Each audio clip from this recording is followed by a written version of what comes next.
Assalamualaikum warahmatullahi wabarakatuh. Ketemu lagi di kelas virtual fotografi. Kali ini di pertemuan ke-11 temanya adalah mengenai visual fotografi, masih berkaitan dengan foto cerita. Nah, dalam foto cerita atau dalam subjek visual fotografi, khususnya yang berkenaan dengan foto cerita, ada yang namanya subjek atau sesuatu yang menunjukkan tema yang akan diusung. Jadi dalam foto cerita, khususnya visual fotografinya, ada tema atau ada subjek yang akan diusung oleh seorang fotografer. Nah, kemudian satu foto cerita bisa dikerjakan juga dengan menggunakan satu orang atau satu pelaku. Bisa juga subjeknya itu banyak orang, jadi bisa subjek per orang atau bisa juga subjeknya lebih dari satu orang. Nah, ciri dari foto cerita ialah antara gambar dan tata letak saling berkesinambungan. Dari subjek yang diusung atau tema yang akan diusung memiliki bobot informasi yang ingin disampaikan. Sudah dibahas di pertemuan sebelumnya bahwa ciri dari foto cerita ialah terdiri dari lebih dari satu foto, artinya tidak foto tunggal, yang mana foto cerita ini terdiri dari beberapa foto. Nah, foto-foto ini atau beberapa foto ini diletakkan atau di layout harus berkesinambungan. Artinya satu foto dengan foto yang lainnya itu memiliki kaitannya, tidak bisa di alurnya atau tata letaknya tidak bisa di random. Ya, jadi satu foto ada foto pembuka, ada foto isi, lalu ada foto penutup. Itu ciri dari foto cerita tersebut. Sebenarnya sama ketika melihat sebuah film, kita melihat dulu pembukanya, isinya bagaimana, lalu endingnya bagaimana. Dari alur tersebut bisa digambarkan ya, dianalogikan bahwa ada yang namanya alur cerita atau sesuatu hal yang memang sudah dirapihkan atau dikesinambungkan agar menjadi sebuah rangkaian cerita. Nah, tak lepas juga dengan halnya di dalam foto cerita ini. Lalu kemudian setelah ada subjeknya atau ada temanya ya, mengusung tema mengenai olahraga, mengusung tema mengenai ekonomi, bisa juga pasar, lalu kemudian bisa juga mengenai pemandangan atau tempat lokasi wisata, bisa juga mengenai foto pernikahan juga bisa ya. Foto cerita intinya adalah sesuatu foto yang memang memiliki subjek atau memiliki bobot berita, informasi yang akan disampaikan kepada halayak tertentu, begitu. Setelah subjeknya, lalu kemudian ada objek. Nah, di sini objek ini adalah identik dengan yang namanya lokasi atau tempat. Seperti yang sudah dibilang, misalnya kawasan wisata atau gedung-gedung juga bisa, misalnya menyamakan gedung bangunan tua dengan gedung baru, atau jenis-jenis hewan binatang, misalnya pencinta hewan, pencinta kucing, anjing, dan sebagainya, begitu. Nah, kalau subjek itu identik dengan temanya atau konsepnya, sedangkan objek adalah identik dengan tempat maupun lokasinya, begitu. Tempat-tempat ini artinya adalah sesuatu yang divisualkan dalam fotografi, lalu kemudian visual tersebut akan mudah dikenali sebagai suatu cerita apabila memiliki kesamaan tempat. Misalnya itu tadi gedung zaman dahulu, kemudian disandingkan juga dengan gedung zaman dahulu di kota A dengan kota B. Artinya memotret foto cerita heritage misalnya begitu, atau wisata, kawasan wisata di saat masa-masa pandemi. Kurang lebih begitu. Nah, kemudian setelah kita punya subjek dan punya objek untuk memotret foto cerita, tekniknya ya, secara teknik atau secara pengemasan ini harus seragam. Seragam artinya tidak jomplang. Kalau dilihat tuh rapi gitu ya. Misalnya adalah keseragaman teknik fotografi yang digunakan untuk menyusun suatu foto cerita, membuat foto-foto menjadi saling berkesinambungan atau koheren. Misalnya secara teknik pencahayaannya misalnya moodnya harus sama, atau kemudian teknik pencahayaannya nuansanya, warnanya, nah itu diseragamkan dari tekniknya, dari perspektifnya, lalu kemudian dari nuansanya atau dari mood. Perspektif biasanya berupa penonjolan angle atau komposisi. Maksudnya adalah misal memotret memotret anak-anak gitu, anak-anak tentang tinggi badannya.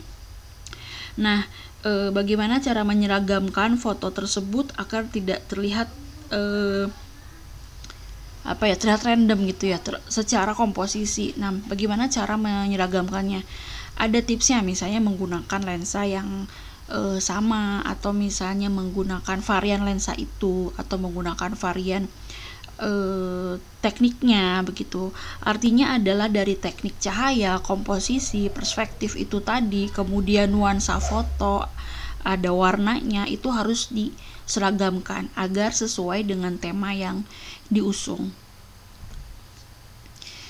Lalu kemudian ada yang namanya elemen foto cerita. Kemarin sudah dibahas mengenai EDVAT, yaitu adalah panduan mengenai pemotretan ya, pemotretan di lapangan. Fungsinya agar kita lebih cekatan gitu ya, lebih cekatan dalam memotret peristiwa. Tapi tetap memperhatikan komposisi, bagaimana agar hal tersebut bisa tetap diimplementasikan walaupun dalam keadaan momen yang cepat, misalnya begitu ya. Nah, ada lagi yang namanya ini, selain EDVAT ada lagi yang namanya elemen foto cerita gitu. Nah, elemen foto cerita ini merujuk pada panduan yang dilakukan oleh majalah Life. Yang pertama itu adalah overall, sebenarnya sama seperti EDVAT ya, sama seperti EDVAT sebenarnya. Nah, ini untuk lebih mempertegaskan atau memiliki sumber dari majalah Life itu, bahwa untuk memotret foto cerita ada beberapa cangkupan komposisi yang memang harus dikuasai secara di luar pemikiran ya, atau secara spontan oleh seorang fotografer. Yang pertama adalah overall ya. Jadi overall ini sebagai foto angle yang mencakup secara keseluruhan. Misalnya saya contohkan dengan lapangan bola ini. Nah, ini memotret secara keseluruhannya, overall. Lalu kemudian biasanya digunakan juga sebagai foto pembuka ya, menampilkan juga identitas dari lokasi atau suasana lokasinya. Misalnya seperti foto di sini menampilkan lapangan sepak bola yang akan diadakan turnamen sepak bola. Selanjutnya itu ada medium. Nah, foto medium ini berisi foto yang berfokus pada seseorang atau grup yang berguna untuk mempersempit cakupan cerita. Misalnya tokoh bola ini ya, sedang menggiring bola begitu. Setelah itu ada yang namanya detail. Detail ini sering juga disebut sebagai close up, atau sesuatu yang difoto secara lebih dekat, secara lebih detail. Ya, kemudian bisa berupa tangannya, kulit, atau bagian dari perkakasnya, atau bisa juga berupa dari tema atau inti cerita itu sendiri ya. Foto detail ini diambil dari bagian penting dalam cerita, misalnya begitu. Nah, detail juga kadang menjadi daya tarik dalam suatu rangkaian foto cerita, karena sajian fotonya tuh membuat pembaca terkesima dan akhirnya mengamati sesaat akan foto tersebut. Detail patokannya atau prinsipnya itu adalah close up, tapi close up ini menggambarkan sesuatu yang memang salah satu inti atau bagian penting dalam cerita yang diusung. Selanjutnya ada potret. Potret ini memotret tokoh penting dari tema yang diusung juga. Misalnya bisa dilihat dari contoh foto ini. Begitu. Lalu kemudian potret ini juga bisa berupa ekspresi. Lalu kemudian mimiknya juga bisa difoto, sorot mata dan lain sebagainya. Artinya foto di sini adalah biasanya diambil suatu momen yang penting gitu ya, yang menjadi tema cerita atau tokoh utama dalam alur tema atau konsep yang diusung sebagai foto cerita. Selanjutnya interaksi, yaitu adalah berupa interaksi dari subjeknya atau berupa hubungan antara pelaku dalam foto cerita. Bisa berupa secara fisik, emosi, itu ya, psikologi atau profesional maupun profesional. Ke dalam emosi pada bagian ini bisa berupa bahasa tubuh atau gestur. Ya, itu tadi misalnya interaksi dengan lingkungan, baik secara fisik, emosi maupun profesional. Profesional itu maksudnya secara jati dirinya ya, atau kalau misalnya seorang pekerja, nah menunjukkan ciri-ciri jati dirinya, atau seorang pekerja ya, misalnya pekerja atau seorang atlet bola, menunjukkan ke profesionalitasnya. Setelah itu ada signature, atau juga bisa disebut dengan momen penentu atau decisive moment. Nah, ini adalah momen yang berupa rangkuman situasi ya, yang memuat seluruh elemen foto cerita. Misalnya hal-hal yang memang berkenaan dengan cerita tersebut atau tema yang diusung, decisive moment ini. Selanjutnya ada sekuen. Ini adalah terdiri dari beberapa foto. Biasanya foto menjelaskan mengenai how to atau mengenai foto kronologis atau sesudah dan sebelum, misalnya seperti itu. Selanjutnya ada cleanser, yaitu adalah foto yang menceritakan situasi akhir atau ending dari sebuah tema yang difoto ya, atau disebut juga kesimpulan yang menjadi penutup dari suatu foto cerita.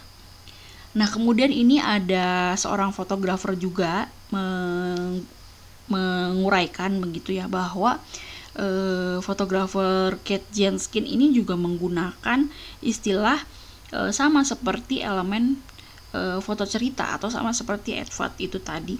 Misalnya ada scene setter, ada medium shoot, ada portrait, ada detail dan action. Kemudian rangkaian ini juga hampir mirip dengan formula dari Life itu tadi, atau formula dari majalah Life, yang mana menggunakan elemen foto untuk penerapan dalam foto cerita. Begitu. Lalu setelah kita memotret semua rangkaian cerita, semua foto cerita yang kita foto menggunakan elemen foto cerita maupun menggunakan advert, jangan lupa foto-foto tersebut harus tetap pada jalur konteksnya. Artinya tidak keluar dari konteks yang ingin diceritakan. Atau konteks di sini adalah fokus, kira-kira apa sih sebenarnya foto yang akan disampaikan, makna apa yang ingin disampaikan, informasi seperti apa yang ingin disampaikan. Ada sesuatu hal yang harus disampaikan dan penting untuk disampaikan. Kemudian hal ini adalah merupakan sesuatu yang inti dari cerita itu. Nah, dalam membuat cerita tersebut jangan keluar dari konteks apa yang akan disampaikan dalam foto cerita. Ya, kurang lebihnya mohon maaf. Sampai di sini untuk penjelasannya. Untuk latihannya, tugasnya cobalah teman-teman cari tema atau topik yang menarik menurut teman-teman yang ada di dekat lingkungan terdekat teman-teman. Kemudian buatlah foto cerita dari tema dan topik tersebut. Gunakan metode Edvat maupun elemen foto cerita. Artinya kalau sudah menggunakan Edvat atau elemen foto cerita, artinya foto yang digunakan lebih dari 2 foto gitu. Yang sudah dipelajari sebelumnya ada foto pembuka, ada foto isi, kemudian ada foto penutup. Gunakan prinsip seperti itu. Nah, untuk temanya di lingkungan terdekat bisa apa saja? Silahkan bisa apa saja yang sekiranya menarik menurut teman-teman sendiri. Terima kasih banyak. Saya ucapkan terima kasih. Assalamualaikum warahmatullahi wabarakatuh.